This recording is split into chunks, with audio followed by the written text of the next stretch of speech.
HPV درمان شد. این قارچ کیلو چنده؟ کیلو 4 میلیون و 800.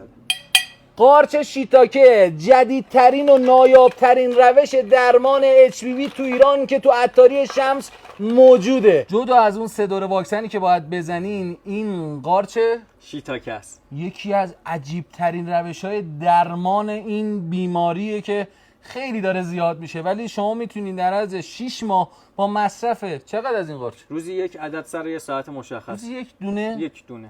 کامل میتونید بعد از 3 ماه همه علائمتون رو، علائم ظاهری و عروق بدن پاک کنه و بعد از 6 ماه هم برین آزمایش بدین، هیچ علائمی از نظر درونی تو بدنتون نباشه. خواصش چیه؟ این به خاطر کلاژن سازی خیلی بالا که تو بدن ایجاد میکنه و برای پاکسازی مجاری ادراریه. به خاطر همین خیلی از محققای ژاپنی کشف کردن که با این خوردن این قارچ میتونن HPV رو درمان کنن. واقعا من ندیده بودم تا حالا. حالا جدا از بحث حالا کار تبلیغاتی، یه نکته واقعا درمانی داره.